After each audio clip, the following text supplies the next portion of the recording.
All right, how's everybody doing? This is the Comic Samurai. I want to welcome you to my next video, and tonight we're going to be doing another Let's Rank challenge. This is where we look at a run on a title and assign every cover letter grade from A to F. And then we look at those in the A tier and assign one our special S tier ranking. And tonight we're going to be looking at Batman years 1, 2, and 3. So let's go ahead and jump right in. First up, we got this Batman number 404, which is Batman year 1. Part 1, and it was Frank Miller and David Mazzucchelli's retelling of Batman's origin. So here we go. Let's look at this cover now. We've got a young Bruce Wayne looking at the fallen figures of his parents there, and there's a pool of blood there, and he's splashed in the spotlight. It's dark in the backgrounds. I like the muted colors there. It's definitely got a noir tone to it.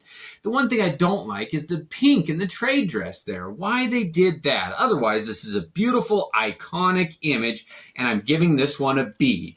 Frank Miller and David Mazzucchelli came out of the gate swinging, and it is a great cover. Next up, we got Batman number 405, and this is part 2 here. And they really tried to utilize those complementary colors of yellow and purple, and that never really worked on me. However, the symmetry of this cover, how you can split it down the middle and it's like a mirror image of itself, really does speak to me. I like the gray in Batman's costume there. I like the circle in the center there that ties the whole thing together. This is another beautiful cover here. And if you're going to retell Batman's origin, this is a great cover. It's probably my favorite of the run, and I'm giving it an A. Next up, we got Batman number 406, and this is the one where they really delve into Selina Kyle's origin here and introduce her, and she was a different take on that character here. Frank Miller really had some revolutionary ideas, but this one did not work for me. I like that little figure of Batman in the background there, but these military figures and the purple and the yellow lights and the flashlights and the guns, this one just did not work for me. If I saw this on the shelf, I wouldn't have bought it. Knowing what a great story it is, it brings it up. But I can only give this one a C. It is not one of my favorite covers. Next up, we got the last part of that year 1 in Batman number 407. And this is a beautiful cover here. What a great use of the gray tones here. It's almost a black and white image there. It's almost like an old photograph, a snapshot that you get of Commissioner Gordon and Batman there. And it kind of defines their relationship. But I did not like the pink in the trade dress again there. They could have chosen any other color. But I do like the image that they used, the graphic of the bat behind his trade dress there. I love the positioning of these figures there, the weight that they give them. I love this image. It definitely gets a B for me, if not for that pink in the trade dress. So that was year 1 there, and we're going to go ahead and jump right into Batman year 2. Now this one had a big introduction with Alan Davis, and it had all kinds of grandiose plans, and I was so looking forward to it. However, Alan Davis had some creative differences and dropped off. So this is the only one that he did here. But let's take a look at Detective Comics number 575. This is one of my favorite covers here. I do like the image of Batman done by Alan Davis. He is one of my favorite artists here. But Batman holding a gun, there's just something about that. I like the layout. It's almost symmetric where there's another line right down the middle here. But he's got a holster strapped to him. You've got to open this one up and say, what is going on here? I love this cover. I'm giving it an A. Now this year 2 reintroduced that villain of the Reaper, which was introduced back in the Silver Age there. But this Detective number 576 kind of delves into the relationship between the Reaper, who is kind of a vigilante, and Batman here. We've got the Reaper's scythe here with Batman's front piece hanging on it there. I always like that. And you see Batman recoiling from the injury there. Now this one is a Todd McFarlane cover, and it was Todd when he was young. He took over the duties from Alan Davis, and I cannot believe that Todd McFarlane's run on Detective Comics year 2 is not more praised, because it is some of my favorite artwork. I really do like it. And the writing on this was amazing too. And they kept that orange trope in the background there. This is a beautiful cover. I'm giving this one an A again.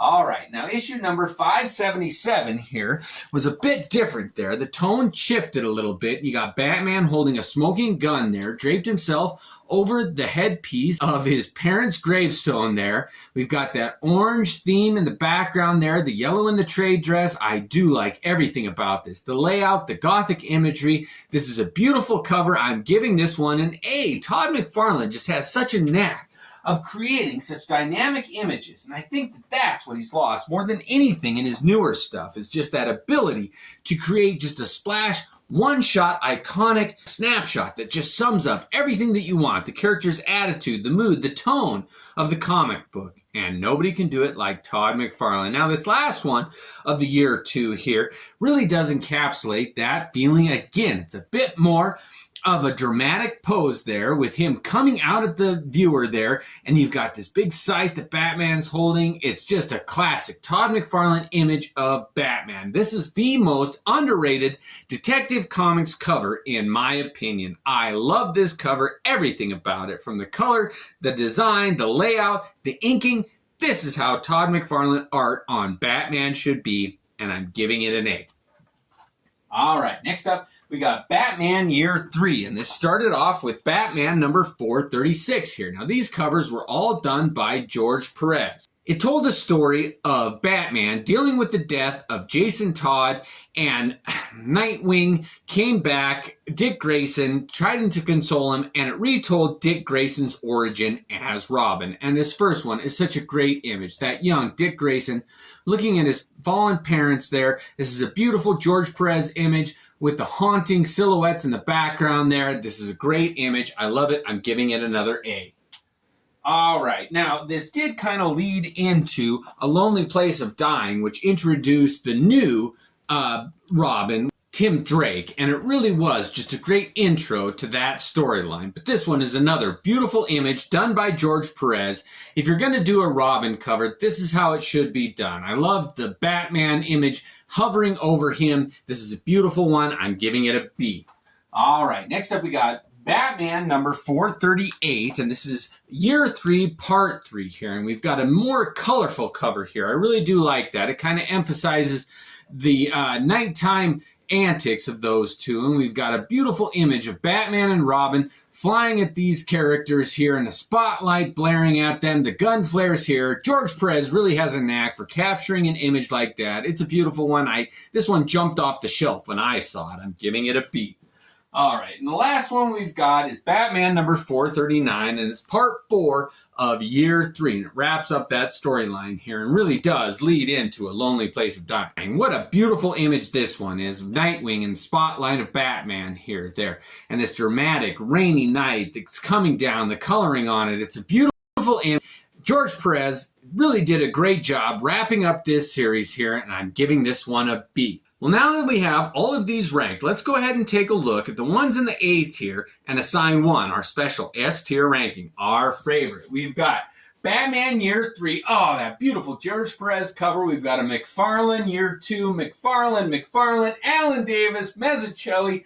I gotta say that Mazzucchelli's that purple and yellow. It's not gonna be in the running. This George Perez isn't. Have we got Alan Davis, or do we want to take a look at a Todd McFarlane here? I gotta say, yeah, Alan Davis is definitely in the running. And which one of these is my favorite McFarlane one here? Oh, man, I like all of them. But there was something about this one.